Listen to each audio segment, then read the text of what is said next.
Hey guys, welcome back to the Greater Me podcast. I'm Josh, that's Tart, and we have a Hey. very special guest, Anita Frasier. Woo! The Anita. The Anita. I feel like this was a long away. Like it was coming. It was bound to happen. This is a force to be reckoned with, okay? This is one of her mini debuts, okay? Y'all gonna see, I'm telling y'all gonna see Anita. Y'all gonna see. Hello. Y'all gonna see Hello. her. Y'all gonna see her and y'all gonna be like, oh my god, Josh and Tara had her first, and that is Just exactly know Tara's been her number one fan. right. Don't play. No, for sure. Like y'all are gonna make sure y'all tap in with her. Oh. Oh, But yes, welcome Anita. We're so glad to hi have guys. Y'all are sweet. How are you doing? How's life? Tell the pod a little bit about you. Life is good. As good as it can be right now. But I'm Anita. I'm a singer-songwriter. I graduated from Syracuse. So I met these guys from Cuse. The lovely Cuse. Um, let's see. Currently I'm a part of a ministry called that Kingdom Era Collective. It's a creative collective. It's a ministry and it's a collective of creatives where we have different events together, like worship seminars where we worship together and then we like write songs together, and just learn about like worship and what that is and all the things. And right now we're doing events for like the youth, which has been really fun. So that's kind of basically what I've been doing post grad life and just working and adulting and it's ghetto, but we're here. But yeah, That's so so the a little ministry about me. sounds so awesome. I'm always watching Yeah, when y'all post. yes, yes. It's So a Aw. it's a great ministry. It's my family. I love them very much. So uh, yeah, yeah, it's all Guys, good. Anita is maybe one of the most patient, kind-hearted, light-filled, talented individuals I know. Like she's just the best, and I'm really glad we have her on today. Oh, thanks guys. Thanks for having me. I don't no usually do this, so I worries. told Josh when I got in here, I was like, I really love y'all because this is this is different. Okay, yeah. Tell us more about how we all met, Okay, but so like obviously individually. I We didn't. yeah, so I'll start with Tara. So kind of long story, but not a long story, but I was the president of Impact, a ministry on Syracuse's campus for for Black Christians. Obviously open to all, but it was geared for Black students. Um, we were going through like a really hard season with Impact. We were looking for like leaders and people to just join because to be honest, it was just me left and it was weird. So our Impact coach John at the time, I went to a crew meeting and he was saying, "Hey, just come to a crew meeting and like maybe we can just like scout out people who would possibly want to be a part of Impact." So Tara happened to be at one of the crew meetings and then we talked, introduced myself, told her about Impact, and she said she would love to be a part of it. And so that's kind of how we met initially. And then other few people joined us as well. And I don't know, kind of from there we just kind of bonded and we just hung out a lot. Yeah. And the rest is history, I guess. Became Hearing a the close friend story of mine back is there. wild. Yeah, yeah. So it was definitely God for sure how we met and stuff. Yeah. Yes. See, that's a Most story. definitely. No, Anita Definitely. literally was an answered prayer, and she doesn't know it, but she like because Tara, at not to take over. I'm sorry, but I have to do this because Anita's also a testimony. Hello, like I had literally just gotten saved, and that was my first time back because I told the story literally on the last pod, but I got saved during the pandemic, and then I was home for like a good chunk because I also like just stayed home second semester sophomore year. But getting back to campus, I was so worried about like community, like friendships, staying grounded, like temptations, all of it. And my one prayer was like, Lord, please just give me somebody, like somebody. And I think we literally met within like my first week of being back at campus. I wanted to be plugged into ministry. I wanted to be grounded, hence me going to crew because I needed some sort of like spiritual community. And the rest was history, but you don't know, girl. You don't know. And you don't know either because you were an interpreter to me too. Because for years, Amen. I met her my senior year, but for years I had been praying like, Lord, I really need just somebody. Like I met a lot of people, and a lot of people that like I was friends with at first, or we just ended up falling out or something, or we just didn't connect. And so I'm just like, well, I Mhm. just need just one person. I do not need like 10 million friends. Like I'm good. And then I met Tara my senior year. So it's just Yup. like right, right on time. Oh, Yeah, you know, yeah, oh. See, that's a yeah, good story to have. You know what I mean? Like that's yeah, like you guys will always remember that. That's a good yes, story. yeah, yeah. So yeah, now Josh. So me and Josh met at the lovely Setner School of Music. What a great place. Very lovely. I It love really that is. place. It really is a great place though. I'm It not, is. I love that I've place. yeah, I've learned a lot. I've taken a lot from the music school for sure. Um, so me and Josh met. I think it was at a concert or something like You know, I think At so too. But Hendrix. like, was that just the first time we like really, really talked? Yeah, we Because had did seen we? each other a lot. I don't Yeah, think we I feel talked like did then. we ever meet in like studio before, like in Marianne's studio? I don't We know. probably did. I feel like we probably definitely did for But go sure. ahead I with your think story because I know what you're about to yeah. say. I think the first time we met, we were in the basement of Hendrix in Yep. the Nova Room, I think. Yep. Yeah. And I don't know how we started talking, but we started talking, and then he was telling me he was the only like black student in his program, and I was like, it's just you, like that. It's just you. There's nobody else. Because Like mind you, with I me. gotta put a pause. Because mind you, at that time, like, so that concert was in December, and mind you, Hmm. like when you first come into school, especially into sitting there as Yeah. a freshman, like you kind of like you see everybody and y'all get to like meet and like them, but it's not really. And now I realize even more, like people, you're just not really allotted time to like connect and like meet with everybody else, like the underclassmen, like the people who come in. So at that Hmm. point, I remember just seeing Anita. I was just like, yo, we just have not talked, and we had all this time. I'm like we just need to like. She was black, and mind you, that's why I told her that because I'm like, you didn't even realize, and that was at the time like Mimi had just moved over to, like she was a transfer into the music school, so she even felt more isolated than everybody Hmm. else. But so yeah, but go ahead. Yeah. So he was telling me, and I was looking. I'm like, it's only you, because in my program, like in my class, there I was had like four, at least there was five, at least five of us. Like I don't know, it wasn't many, but like I had 5 is some so people. crazy. I don't know. but the music school is small. You gotta remember that. It's Okay. yeah, it's very small. It's very Okay. small, but it is very sad that there's not many of us for sure.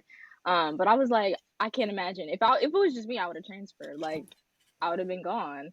So I think I was just talking to you. We talked for a while about that, and I can't remember the whole conversation.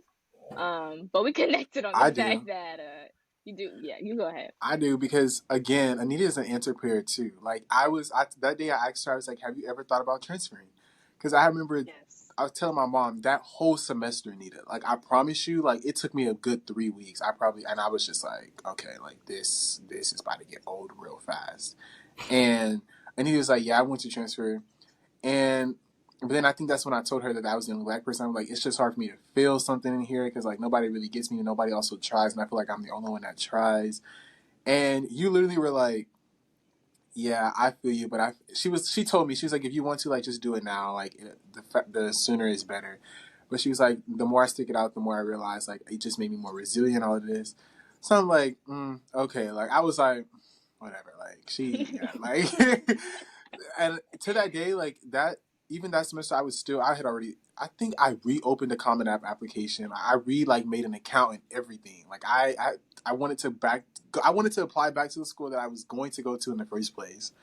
And then I had also just started looking. Like I just started looking.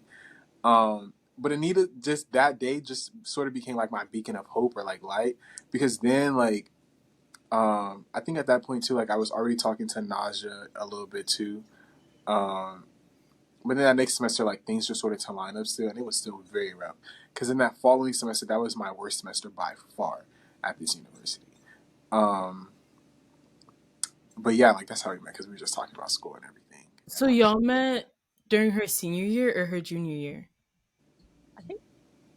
Um, when did you graduate? Mm, My freshman year. 2022. Wait, yeah, I graduated 2022, so Yeah, my freshman year. So yeah, that was your I senior think I year. was a senior. Yeah, Aw, okay, yeah, and I mean, cool. even that conversation answered for me too, because I mean, or like more so like purposeful, because it just showed me like, oh, okay, like these 3 years, well, these 4 years wasn't a waste. Like I could actually help like other Black students that come to music school and I feel the Yeah, exact same way. Um, so yeah. yeah, Oh, yeah. I love that because Aw. just the other day I seen somebody touring the school and they were black and they was like came into the office. I looked at them. I was like, this is not easy, but I was like, but y'all need to because they were in like the little two or mm-hmm. whatever office that is. I was like, but get the money. And I was like don't shy down. Like ask them for Yeah. every dollar that they have and take it, okay? Because Okay. that is the only Period. reason that we're here. Um, That is very true. To be honest, yeah, they gave me more money and they had a better program. But yeah, I agree with that. yeah. But anyways, so being that like we're kind of all creatives, we're gonna talk about that. We'll get to that. But I Okay. have a first question, and you can like tie it to like being a creative, but like also just like in culture as well. What are the Mm-hmm. subjects that we avoid talking about, and how do we like? How do you feel about that? Like, how do we feel about that as a culture? But even like in society and culture, like, what do we avoid talking about just because of like lack of like reciprocation or like how it makes other people feel it because like it doesn't align with like the agenda that society has. Hmm. That's a great question. Perfect. I didn't know who was gonna answer first. I can go first. I mean, I feel like an obvious one is like faith. Um, I feel like religion is like it's definitely a touchy subject. I don't know if it's maybe because of like the community I'm around now more or just like because of my walk now. It's not something I'm as hesitant to bring up or have conversations about. I mean, the pod. But like it definitely is still something that you want to well, I try to be like careful about and like very discerning about in terms of like do I bring it up? Do I not? How do I respond to certain questions? Cuz like my goal is never to like offend somebody or make someone feel judged or condemned. But in that same breath, we've talked about this too. I just feel like we also carry a responsibility when we pick up our cross and we're called to other people, but we're also called to evangelize and like share our light and the good news. So, every day's a work in progress. I would say that like every conversation is also different, but I think religion is definitely one of those like touchier subjects. Yeah, I agree. Same. Anita. Um. Okay. The first thing that came to my mind was race. Which is I didn't even want to say it because it's such a subject, right? Um. But I think that's another difficult conversation. Um. To have. I think we avoid it often, but I mean, literally, the first thing that you see when you see somebody is their skin. You see if they're white, black, like that's what you see. Um. And I think it just gets touchy. You don't want to offend. I think people get easily offended, or it's just very touchy. I'm trying to explain what I'm trying to say here, but that's all I got right now. Race. I agree Yeah, with both of those. Oh, go yeah. ahead, Tara. I was gonna say, like, in what aspect do you think, like, race when it comes to. Because, like, when I think of race being a touchy subject, I think of it more so when it comes to maybe, like, socioeconomic things or maybe when it comes to, like, relationships. Whereas race isn't such a touchy subject with, like, other things. Mhm. So do you think it's like more specific to like what race is centered around, or you just think like race is kind of always hard to talk about? I think the socioeconomic part that you were saying, just the divide, and I think we're I think sometimes it's difficult to have conversations with specifically like white people about like privilege or just the, Hmm. the divide that there is, and sometimes it's hard to acknowledge like the privilege that they have and the privilege that we don't have, and it creates just like a tension Yeah, um, that we often avoid.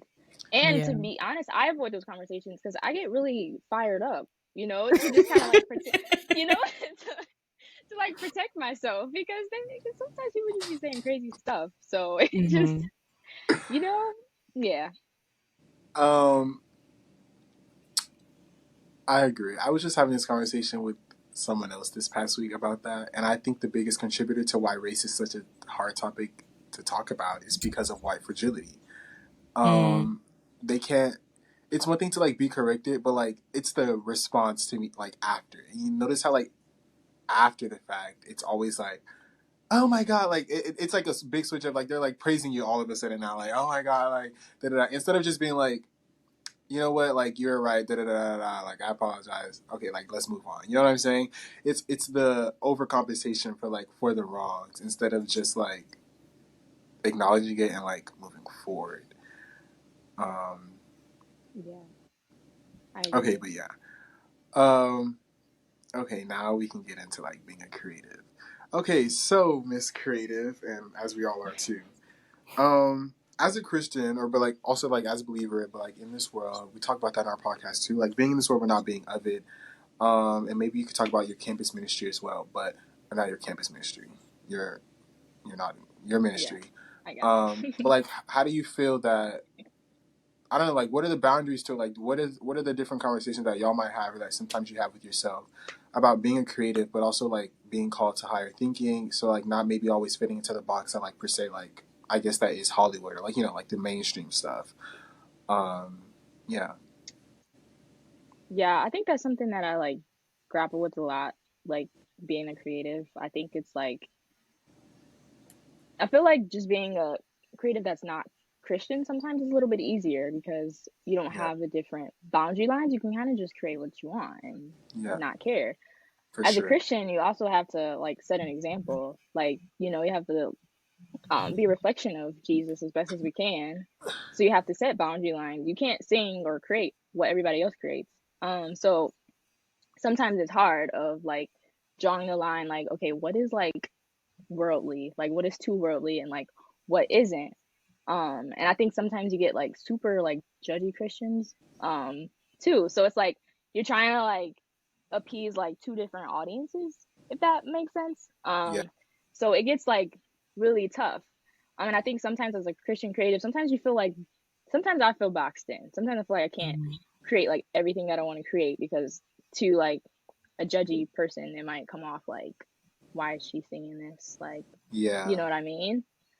So I think sometimes you feel boxed in, but I also think like you just kind of have to get to a point where um you realize that God is a creative. Like he created the whole earth. Like, you know what I mean? And like I think um when you yeah, spend time with him, you have discernment on what he wants you to create and what he Mm. doesn't want you to create. And you go off of that. And like you kind of just have to be like, well, whatever they think is what whatever they think because my father is pleased with this. So hey, you know. right.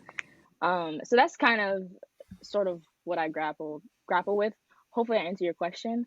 Um, but yeah. Yeah, you did, and I agree because I think that's just something that I still struggle with, and I don't know if it'll ever go away, honestly. But I agree.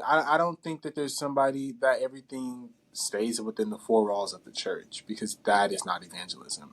The people in the church have like that job has been checked. Like that part of the list has been checked off because they're in church.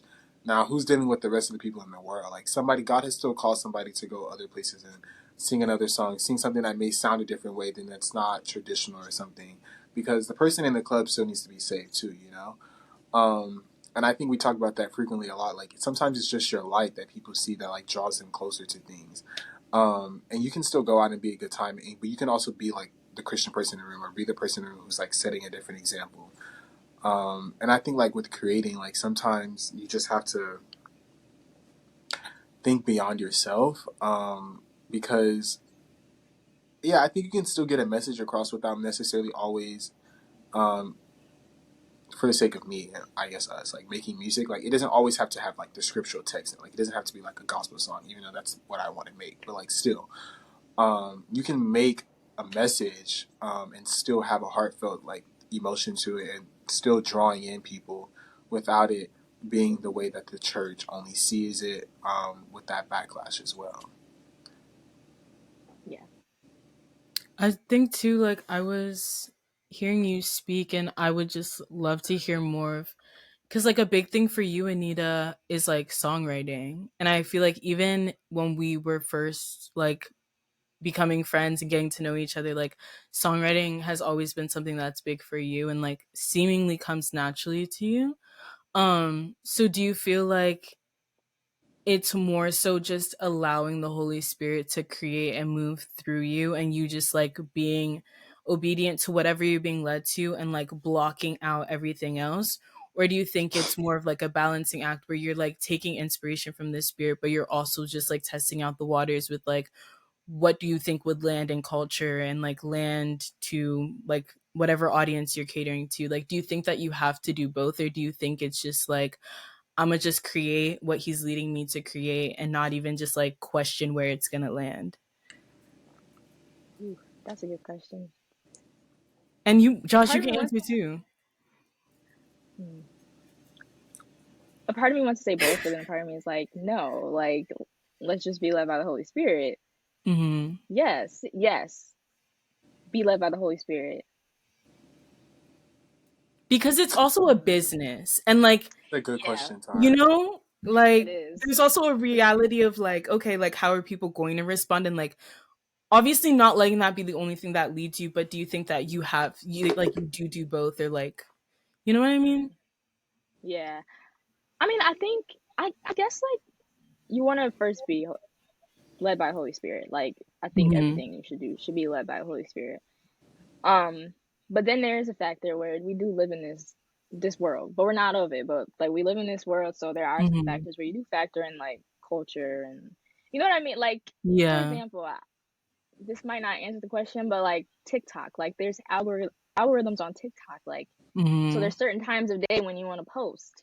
So you want Hmm. to like, you know what I mean? So I Yeah. guess the business aspect of it, yes, of like, okay, when should this be released and how should this be? And so I guess in a more technical aspect of the business side of it, then we can factor in like culture. Okay.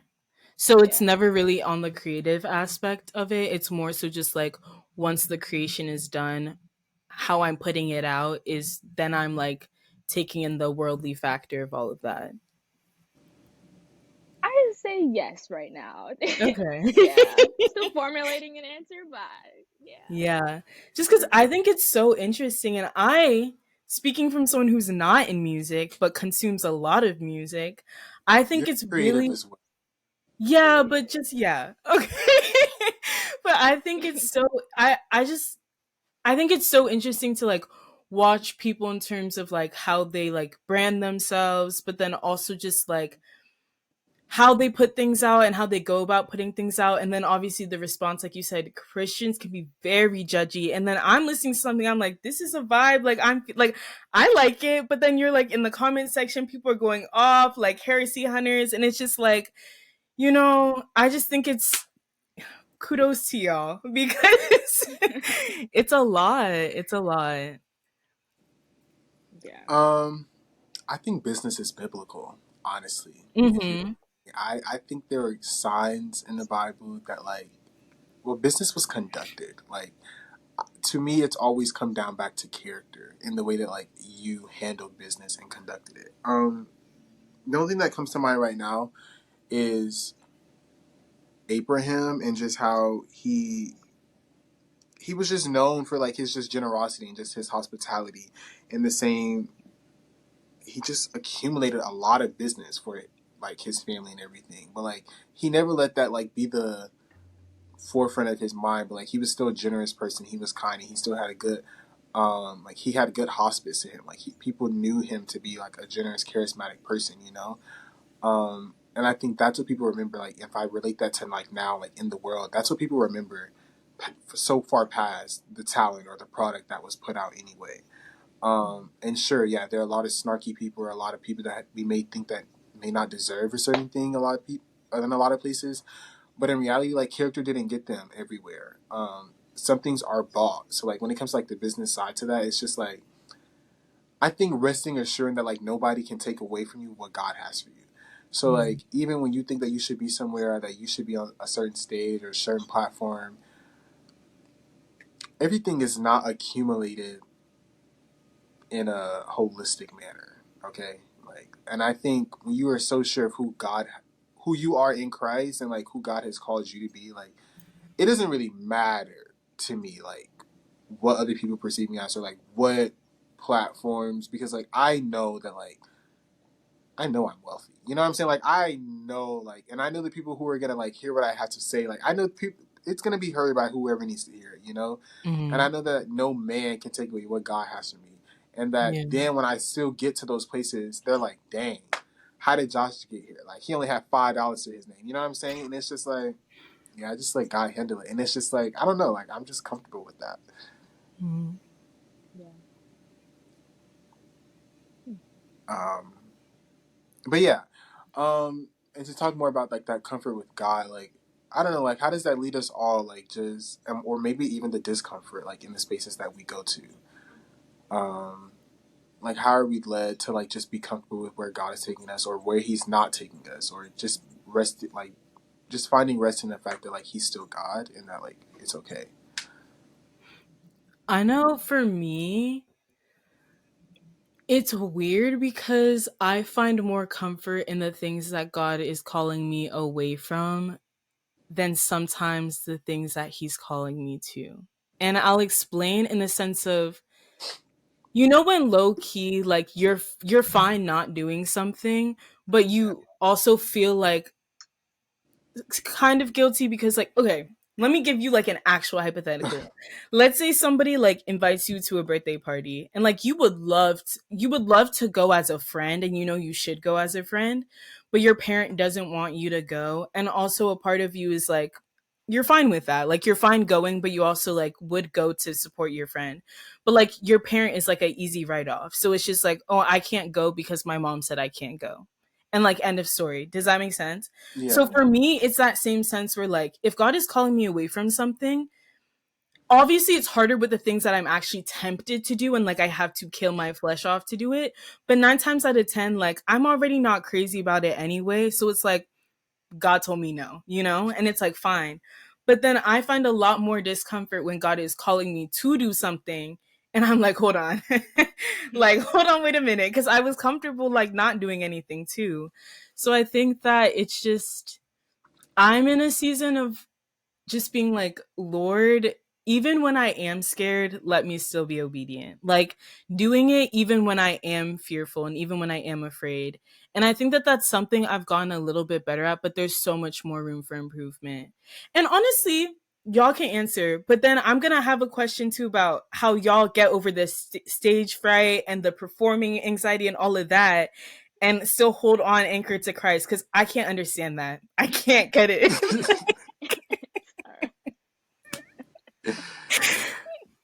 But yeah, so just like being afraid and doing it anyway. that was a great point. I can't attest to that because I feel like I'm still battling that, but that was great. I wish. I think I still do sometimes, but like there are certain things. This is so crazy to say out loud too, but like there are certain things that I feel like God has called me to, but I am fully scared and like I just don't know how to approach it, and Yeah. I'm not like just sitting on, like I think about it because I do think once God reveals you something, like He tells you to do something, like it's you'll never forget it. Mm-hmm. But I don't even want to. Yeah, I don't. Yeah, I there's just I'm just like, but how? Like, how do you like? You know what I'm saying? Yeah. And that's kind of what frustrates God sometimes. Like, He's asking, like, why are you saying hi? Like, step out on faith. And I Mm-hmm. get it again. Like, I get the principles. Like, I just need to do it. But I'm like you put me here though. Like, I like you like Yeah. yeah. Like I don't know. Yeah. Yeah. I mean, I could relate to both of those. I think I struggle with both. There are some things where he's like to step away from that I'm like, yes, I can step away from, like that I feel relieved, Mm-hmm. like, okay, like I'm gonna step away from that. And then there's some stuff where I'm like, I don't know if I can. Like, Lord, I'm gonna need you to Right. give me some strength to step away from it because I'm not strong enough to do it like by myself. So I need you to Right. come on in. And then there's some stuff that you called me to that I'm like, absolutely not. Pick Right. somebody else. Get somebody else to do it. Like, absolutely not. It's not gonna be me. I don't know. I Don't know what to swear. tell you. I swear, like, So and yeah, get somebody else to do it for real because I just like, but then again, like I'm careful. I Then know. again, I'm careful to I say know. that. You know, like I'm careful to say that That's because the then he truth. really will. Then he really will. That's a fact. That's a fact. Oh, It's a struggle, you know. yeah. It Yeah, is. it's not even that I don't think I'm capable of doing it. It's just that like Yeah. I don't know.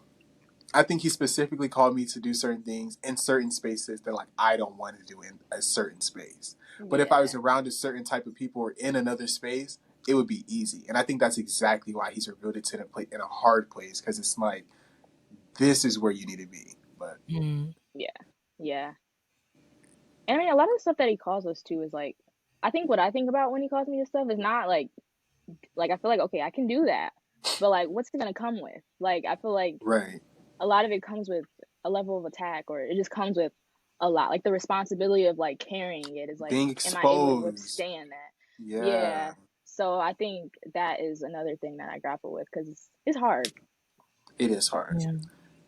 I think it too goes back to the thing of like just the judgmental people. Like that's so weird though because I feel like part of being creative, like you want to be in the spotlight, but only so much of it. Because then I'm like, oh my god, like that thing you like want me to do like that, like people are just gonna start judging me left and right, like over anything, and it's like I don't want that because I think it goes back to the thing like protecting myself, like because if Yeah. I get riled up, Lord, you made me a fighter, like I like you know, like I Yeah.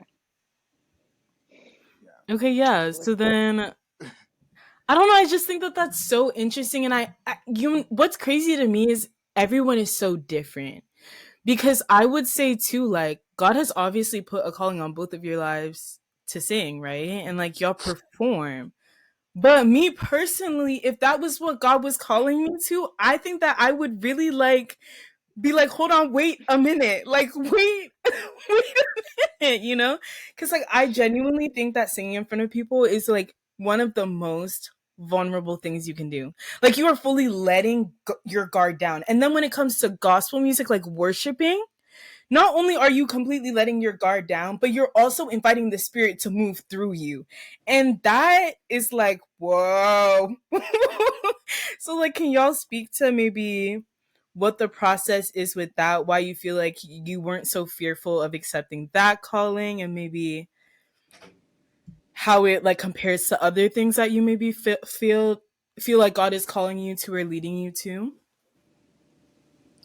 um I mean, I can't say that I was never fearful. I think it's something that you just kind of grow through, I guess, and you just most of the time before I sing, I'm nervous. Like I'm it's like natural to be nervous.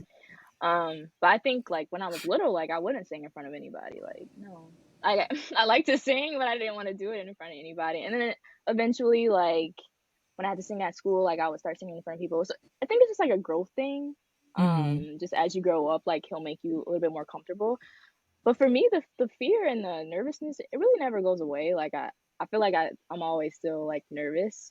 Mm-hmm. Um, but I think there's different levels though. So I would say with worship leading, I'm usually the most nervous. Because I know I have to like fully lean on the Holy Spirit. I can't. I mean, anything you do, you should be fully leaning on the Holy Spirit. I just feel like worship leading is to me it's like exposing. it Like before I is. I lead, like swear. have to lead worship, like I always have to like spend like a really long time like praying before. Um, because like what you put in is usually what comes out, you know? So I feel like I I usually have swear. to like yeah, like days before I have to like really set my mind, like because otherwise I'm gonna be an anxious mess. And like I don't want to be that. And I want the Holy Spirit to like fully lead me, and I want to like connect with Him because I think usually like the audience is aware whether you're connected or not. Like, it's very exposing, to be honest. Um, Mm-hmm. to me, it's like to me it's harder, but it's also a little easier because I'm just singing to my Father, and Mm-hmm. so if that's what you do with Him behind like off the stage, then when you're on stage, it comes natural Yeah. because this is what I Yeah. do. I'm singing to my Father, and so I think it's easier in that aspect, as in like I'm not trying to entertain an audience. I'm singing to him. Yeah. And so in that aspect, it's a little easier. Once I get up there, prior to, I'm a anxious, nervous mess. Yeah. And then outside of like worship leading, if it's like a songwriter thing or like secular music or something, like it's harder in terms of the technical aspect of not of hitting the right notes and making sure everything flows well. So I'm a little bit more nervous about that aspect of things, but I feel like in those spaces it's a thin line because you want to make sure that what you're doing is not for the glory of like men or the Mm. people, but that is still for him, even though you're not Mm. singing a song about him, but you're still singing it to him. You know what I mean? Mm-hmm. Yeah. That was a lot, but I kind No, of that lost the was railroad. But good. yes, Mm-hmm. yeah. Yeah. I love that. Me too. Um, I don't know that I have an answer. Just to start, I guess from the tail end of your response. Yeah, like I've co-written like on like a few like R&B like love songs before, and honestly, my words have come from like me talking about the Father, but they didn't know that. Like, and it was just like, because I do think you can talk about like that's still a form of love, you know. And I think you can Yeah. spin it, boom, now we're on a different track type beat. Now it's R&B song there, period, point blank. I just didn't say Jesus is the name, and like it's not a gospel song, you know. All of a sudden, which is another conversation in itself, but yeah, I've honestly never really been. Yeah, the nerves come naturally, but like I've never really been the one to like freak out. Like it's just performing has kind of I've been performing for a while. Um, the only time I really hated it was when I played piano a lot, like in school and we had to do recitals. I just was like, ugh. But like when it came to like singing, I don't know, something always was just like just sing. But to the worship side, um, yeah, that's when things start to heat up. I swear. Because you really do have to like be made right. Like you have to like you're fully surrendering. And I think what's crazy is those that when I'm worshiping, I feel like the technique and like making sure the notes is right, that's not even a problem anymore. Like all of that is just like intact and in order. I'm like, dang. Yes. And then I get to the sacred part. I get to like the or whatever other genres of music. And I'm like, okay, now I gotta work on it. Like it's so like it's so like technical. But um generally like I feel like if I've done the work and like I've practiced, I get on stage and just like go. Like I don't even I try not to think about it anymore. Like once that day has come, just because it's like you either know it or you don't. So Yeah. it's like you just have to get up there and lead. And I think even like in my like non-gospel work, like it's still the same. Like I still want people to see that this gift is not of man. Like it's not a gift that like I got from someone else, you know. And it's still like a God thing. Because I think what surprises me too is that people who have like heard me for years will still be like, dang, Josh, like I never heard you like that. And like to me, like that's a testament of like God. Because like if I'm leaving a piece of me on that stage every time, then it's really just a piece of Christ. Like it has nothing to really do with me. Because even sometimes I surprise myself. But yeah, I've never the nerves. I don't know. I told you this the other day. I think it just takes practice of just like knowing how Okay, to but channel. then fair enough. But like, then how are the nerves that you once experienced if you don't experience them anymore, or even the nerves that you still do experience, but understanding that you have a calling and like a purpose to perform? So like how do those nerves but your understanding of your calling allow you to still do it even in fear with the nerves or whatever, and trusting that God will guide you and lead you? How is that any different than any other area of your life that God is calling you to, and you being afraid? And like how why do you feel like the two things are different, or are they different? I don't Because to me, it know. sounded like both of y'all just like were started off scared, but just kept doing it, and it got easier or better, or the Lord still guided you and led you through. I think what it is with worship music is that like mm, somebody's salvation is attached to that, and I think carrying that weight sometimes is just like why me? Like, I'm still fighting every day to keep up with mine, you know? But again, it's like a beautiful thing too, because right, everyone's not doing it. But like, I don't know why it's different than other areas that God has called me to. Is my short answer because I don't know. You know, I think for me, maybe, I think it's because it's a passion of mine that just happened to line up, with this passion for me too. So I think it's a little bit easier because in my heart of Yeah. hearts, it's what I want to do. So I think Mm-hmm. he's just given me that desire since I was like a kid, and it's just grown. So I guess it's easier when it's a passion of yours too. But then when he Yeah. gives you something that is totally not something that you want to do, you're like, absolutely not. Yeah. Um, then it gets a little harder, That makes sense. Yeah. So I guess for me, that's what it is in some aspects. But Yeah, that makes sense. Yeah, it's just a passion. I agree. That just makes it easy. Like the music side of it, that just makes it because I know that that's what I want to communicate, how I want to yeah, communicate. So yeah. yeah, It's like since you love it, you're willing to like, right. you know, Sacrifice some kind of other fight things. through the fear. Right, Yeah, yeah. So right. This might Because be a music is really loaded, heavy question, but then, like, for both of y'all, let's say in an ideal, perfect world where everything you could ever ask, dream, or imagine would come to pass, which let's pray that it does. Um, where, like, what are you doing? Like, where do you see yourself? Like, oof. what's out? What are the people tapped into? Anita. Because I'm waiting on music from both of y'all. No pressure. But, You know, Tara, um, I'm waiting on there. I'm waiting on you. not too much.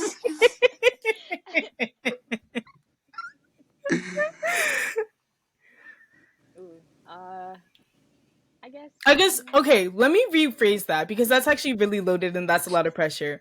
I would say what excites you most about like your calling and the industry and all like that is possible? And what are you most fearful of the same thing, like the industry and like the endless possibilities? Um, I think just creating music. That a lot of my songs are like about life. But doing it with God and inviting Him into like my problems. So it's Mm-hmm. not your traditional like gospel or worship song that you hear. It might sound R&B, it might sound like jazz or something like, but it's about God. But it's kind of just about my life situations and how He's bringing me through, or Him asking to help me through it. Mm-hmm. So I guess I'm saying that because I think I just would like to write songs about that touch people, and Yeah.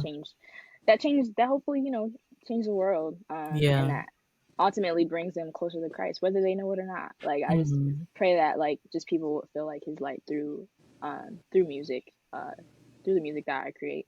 I think that's just a dream. It doesn't to me. It doesn't really matter about all the numbers Yeah. per se. I mean, I just want to know that somebody was brought to Christ or somebody Yeah. Mm-hmm. found Him, through it.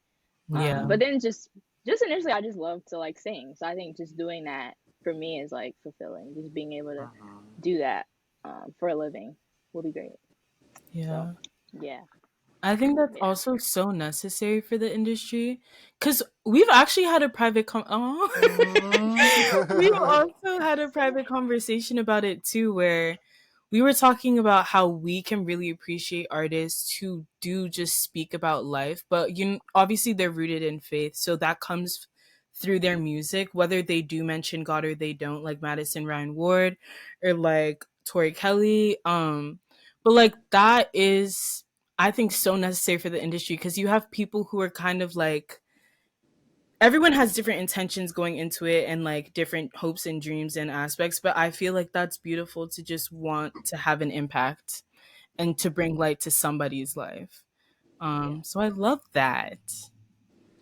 Yeah, I agree. My only, I guess, my fear about the industry is just being boxed in, because I feel like I already know early on that like I'm just called to like do multiple things. Like I don't think that there ever is like one genre of music that like I'm gonna just fit into all the time like for the rest of my life. Like I just Hmm. kind of know that. And like honestly, it's just evident too. Like like we've been through like the schooling. Like we didn't just like practice and learn all these different stylistic and like approaches and genres for no reason. But I think the message, which what is what Anita was saying, like is more important to me. Because I'm always invested in like a story. That's why I think why I love performing the most and like just singing. Like it doesn't always have to be my song, you know. Like I'll just sing because like Yeah. I'm more invested in the story that like it's being said out loud. Hmm. That people are listening to and taking in. Yeah. Which is quite frankly why I don't really take performing lightly. But yeah, I'll never. You probably won't ever see me just sing a song like that I actually have no idea what it's about or just because it's a party trick. I really I understand sometimes for business we just have to do that, like the party tricks type of Yeah. songs, but like I'm never really wanting to like pull out a song in the wrong environment, if that makes sense. Um, but yeah, I think just being boxed in, like people telling me what they think I should do and like how I should do it and the approach is because the fact about being a black creative is that honestly most of us can do 1,000 things in one. Um, and people still to this day are like surprised when we can sing a gospel song and then go sing a classical song. You know, we're like sing a jazz song and then go sing a country, like stuff like that. You know, Yeah. but I think it's just a gift that like God has given you, just because to operate in different rooms because He needs that. He needs somebody like that to be able to go. Quite frankly, be just like Jesus. Jesus was talking to everybody in every single room. So I think that is the gift. Hmm. Yeah. But what about you? How What about me? where do you see how do you see your gift operating and like what is the fear even like with the directory that you're taking like it's medical but like still like how do you feel like that can like either hurt or help Yeah. like your calling to still like be of Christ, you know? I mean, similarly to what y'all both said, in terms of like, we serve a God who is a creator, therefore, we're made in his image and we're all creators and creatives in our own different ways. I think that honestly, again, similarly to what y'all have been saying, growing up, I guess I realized that I was good at a handful of things. So it was more so just like, okay, like I can do this, but I can do that, but I don't know what I'm called to, or I don't understand my purpose. And then it's like, okay, but what are you passionate about? But then it's like, just because I am passionate about something doesn't mean I necessarily want to do it for the rest of my life. So it was honestly, and it still is and has been, and probably will continue to be a process of just like questioning and taking things to the Lord and seeing where they land or where life takes me, honestly. I would say that like medicine has been like a consistent and just like it challenges me, and I like the way it challenges me because I like to think, and I kind of like when I don't understand things or when things aren't super easy for me. Mm-hmm. So like I've always appreciated that, and I've always appreciated it in that aspect, and also just the aspect of like getting to help people Mm-hmm. and connect with people, and then also being representation within the field as a black woman. Um but yeah, I don't know. It's always been something that just purpose and like being a creative and like just living here on earth. There's so much time and like there's so many things you can do and so many things you can tap into that it continues to always be something that I'm questioning. I wouldn't say that like even though I'm going down the career field that I'm like pursuing, like still making sure that I'm exploring different sides of myself and like trying out new hobbies and like testing out the waters and different things and still like submitting to God to honestly ultimately guide me, because you can have an idea of something you think you might want to do, and you never really know where you're going to land. So just being more open-minded to things and like not allowing anything to consume me too much. Because I think for the longest time too that I thought like if I decided to pursue medicine, then I would have to put everything else to rest. But understanding that there's still a balance with everything. Um, but I don't know. I don't know if I necessarily use the creative side of me to its fullest. I think that like I want to, and I want to like tap into like how I can do that, but like I don't know if I necessarily do. I think it's going to just like continue to be a work in progress. Yeah, Well, you definitely want to. I Huh? want to say that Tara is one of the most creative people I've I was met about to say before. she She's definitely, so yeah, she crafty. definitely Oh, really wants wow. to. Thank Yeah. you. No, I no, Tara. I remember there was one impact meeting we had, and she made these like pamphlets. They were like the prettiest pamphlets ever. It was just outlining her like Bible study. And I'm looking like, how did you make this? Like, she's like so crafty and creative, and she doesn't realize it, Thank but she you. really is. You should Thank definitely tap you. into it. Thank you. Yeah, I don't Yeah, know. I just think that there's just so much to learn about ourselves, like continually, you know? yeah. And life, like, I think different seasons will also take you into different rooms and like allow you to explore different sides of yourself and your creativity. do you guys think that there is one career for everyone? I don't know. I don't think so. I don't think you're supposed to live and die in one career. I think that it flows. I think you can start somewhere and literally land complete because you have so many people who go into school for studying certain things and like attaining certain degrees that they never end up using. And like they were pursuing that career at one point, but then it just like transitioned into something else. Yeah, But I I don't agree with know. that. I think it depends on the person. Like maybe somebody is called to one thing, but now I don't know. Maybe it's a generation thing, but I feel like now with our Maybe. generation, like people are doing multiple things. They aren't really devoted to Hmm. one thing. Yeah. But They is don't it want to always stay out at of one job. desire? Is it What always do you out of mean? desire or necessity? Ooh, yeah. It's a good question. Here's what I've noticed.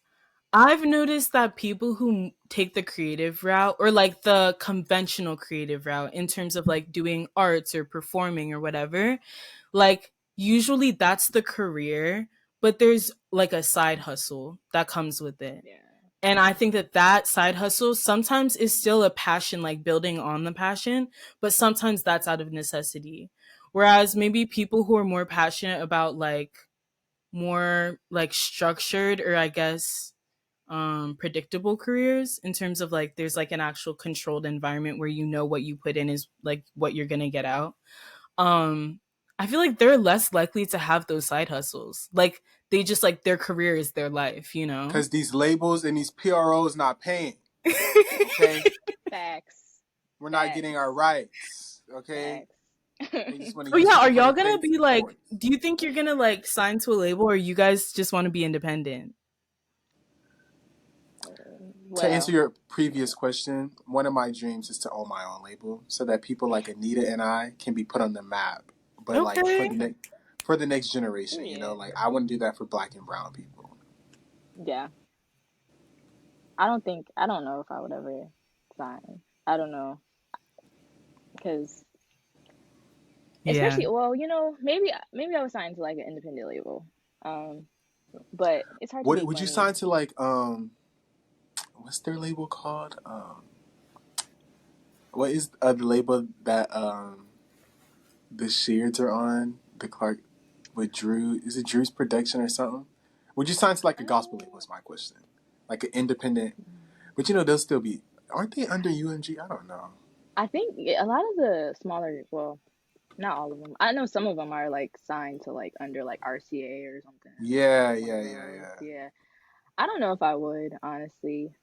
I don't. I don't really have an interest in like being signed. To be honest, I just want to be independent. But also that is struggle. It's a struggle bus. This is why people sign to labels because you Get some people to everything do is on your your work. own independent. Yeah. Yeah, So that's the only thing. So it's like I don't know, up in the air. yeah. Mm, It's a privilege thing too, though. So Yeah. to each his own. oh.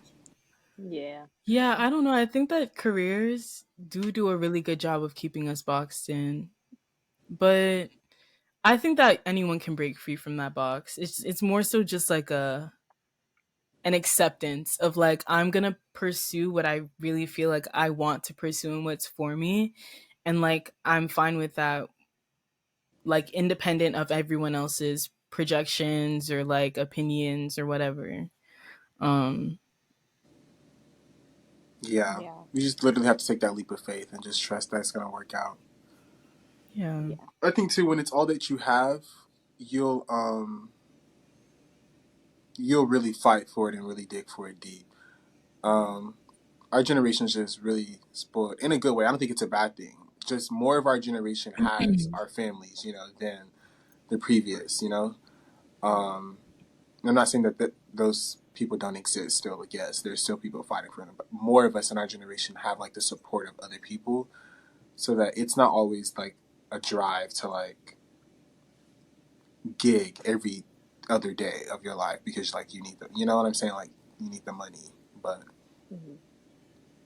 yeah, well, that was a great conversation. I'm encouraged. I'm inspired to go after that calling. Still staying leave the out. people with something. If there's one thing that you guys could say to somebody who's going down a similar career path as you, what would you leave them with? Like, whether it's a word of encouragement or a lesson you've learned along the way. You first. Me, I'm not pursuing music. You said your career path. Like yours.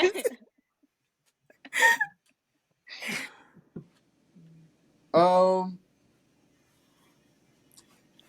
I say just stay true to you. Um, I feel like a lot of people say that, but truly and like authentically, like be you in every room that you walk in. Sort of with the same analogy Anita gave, with like being the same person on and off stage. Like if you are ministering to people in any shape, form, or fashion, like I think literally be you so no one can question you about you, and so that you can be the person that like you know who you're called to be. Don't try to be morphed into these formulas that were never made for you, but they're trying to be forced up on you. Just do what you have to do because you know that in your hearts of heart that like it's a gift and that you can operate in it. And that's with man support or not, because God upstairs is still backing you up regardless. So. Lovely. Hmm. I think I'd say continue to love what you do. Um, it gets tiresome, and sometimes it doesn't feel like any doors are gonna open. But I think that if you truly love it, you're gonna keep going. I think that the love that you have for it is kind of the fuel that gives you. It's kind of the thing that gives you the fuel to keep going. But also stay connected to the Father first and foremost, because He is the ultimate fuel that's gonna keep you going. So I think just for me, like in music school, what kept me going was God, but also it was that I really love music. Like, because if you didn't love music and you go through music school, you wouldn't make it through. So I think just keep that passion and that fire that you have for it. Keep it. Find ways to keep it burning. To keep the passion in your heart. Um, yeah. That's beautiful. And another tip, especially to like the black people and the brown people, like that love and that passion, like really, not even another, just to piggyback that, really just hone in on that, especially when other people don't believe in you just because you are the person in the room who's set apart and who thinks differently. Yeah. Um, I know we don't always want to talk about race all the time, but like still like when you are one of few in the room, you're just not gonna think like everybody else. But like, just make that valuable. Like, let your opinion and let what you have to bring to the table be honestly one of the things that's just setting everybody else apart because everybody else is thinking the same. So you look better by thinking differently and offering a different perspective. So just believe yourself and like believe what you have to bring, and don't let imposter syndrome hold you back because Mm. hello, I am a victim. I agree with that. Yeah. Yeah. Mm. But yes, thank you guys for listening to our wonderful podcast with Thank Joshua and ya. Tawana and Thanks, our guest Anita Anita. Frasier. Cool. Thanks for having me. This was Guys, I miss fun. Anita so much. I miss you Sitting there, guys. We need a reunion or Bro. something. I Yeah. know. Ugh, let's plan it. Let's actually plan it. yeah. For Don't real. just We say have that. to. Don't We just say really that. gotta do it. You gonna We pay for gotta my do it. ticket?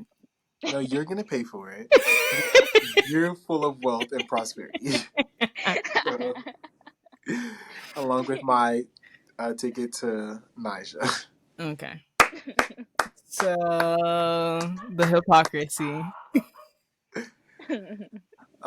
But yeah, thank you guys for tuning in. We hope to see y'all soon. Be encouraged. Keep fighting the fight that the good Lord has given. We end every episode asking each other what is one Sorry. thing that is greater in us, and then one thing we hope to be greater in us, either after this conversation, in the Lord, whatever the case may be. So Child, that what's dog one is thing greater okay. in It's you? real life. Sorry, y'all. Wait, okay. Can you say it again? Yeah, what's one thing greater in you and one thing you hope to be greater in you? Oh, what's greater in me? What's one thing I hope like? Two separate That's a questions. very What's one thing that's okay. greater in you right now, whether it's just Okay. after this conversation or maybe in this season? And then what's one thing you hope to be greater in you? Well, what's greater in me now is perseverance. You know, I feel like the perseverance just grows. Something always comes to test me. I feel like it just grows season by season. I don't know. Yo. Like, Lord, why me? But perseverance. I think what I hope to be greater in me. I think my confidence and security and my dreams. You know, I hope that I think post post grad life when things are like crazy, when things are like crazy, you keep getting no's. Sometimes your hope and your confidence starts to dwindle down. It's a very Mm, honest answer, but I think just I hope to be great. I hope that my confidence just begins to grow, even in the midst of like no's and all the things. yeah. Yeah, Amen. yeah. What about you, Josh? One thing that's greater in me is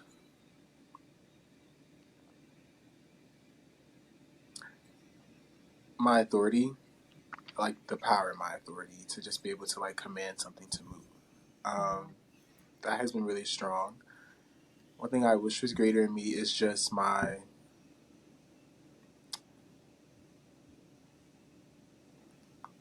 answer to his call. Um, Yeah. yes, I will stop there. Okay. um I would say one thing that's greater in me and one thing I would hope to be greater in me. At this point they're always the same two things. Cause I'm like, I'm growing, but like I'm not where there's always room for improvement. But I would say my courage and my steadfastness. Cause I've been able to grow in the sense of being more obedient and more bold in my faith. But there's always room for improvement with that. And steadfastness, just in terms of like, okay, it's cool when God called you to do something, you did it, cool. But He's always going to be calling you to more. So it's like, continue to be faithful in the things that He's calling you to. And like, also the things that like I've started, just like staying true to everything that I'm committing myself to. But yeah, y'all, that is it. That wraps Alright. up our podcast. Thank you for coming on, Anita. We love Of you. course. I love you guys. Thanks for Make sure having y'all me. follow her It's before she not fun. following y'all back because she's All the super socials are sweet. going to be down below because stay tuned. Yeah, Stay yeah, yeah, tuned, yeah. y'all. Y'all don't even know. Oh, y'all don't even know. Yeah, for real. Y'all I don't. can't. Wow. I bet. Okay, Oh yeah. my Have a god. great day, y'all. See y'all next week. Bye. Bye. Bye, guys. Bye.